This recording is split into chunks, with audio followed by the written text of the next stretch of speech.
Hi friends, ఇక్కడ ఏంటంటే మనం ఇంట్లో యూస్ చేసే వాటర్ బబుల్ ఉంటుంది కదా, ఆ వాటర్ బబుల్ నుంచి డ్రిప్ కనెక్షన్ అయితే ఇంట్లో ఉన్న ప్లాంట్స్కి ఇవ్వడం జరిగింది. ఇలా ఎందుకు ఇవ్వాల్సి వచ్చిందంటే, రేపు సంక్రాంతికి ఊరెళ్తున్నాం, ఒక 10 డేస్ అలా రాము కాబట్టి ఈ 10 డేస్ మొక్కలకి నీళ్ళు పోయకపోతే చనిపోతాయి. సో ఇలా అని ఆలోచించి ఒక డ్రిప్ అనేది ఉంటే బెటర్.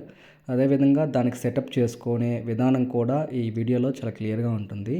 అంటే ఒక 20 లీటర్స్, అంటే 20 లీటర్స్ ఉంటుంది ఆ డ్రిప్పు.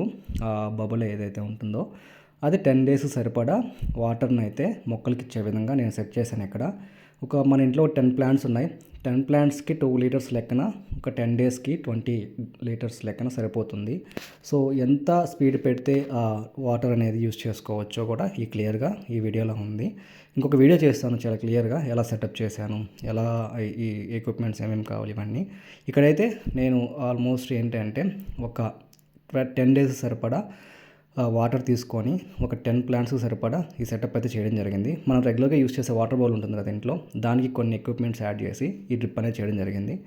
సో దీనివల్ల అయితే యూజ్ అనిపించింది నాకు. ఒక లాస్ట్ 1 వీక్ నుంచి యూస్ చేస్తున్నాను, సరిపోతుంది. సో క్లియర్గా అయితే ఇంకో వీడియో చేస్తాను చూడండి. Thanks for watching.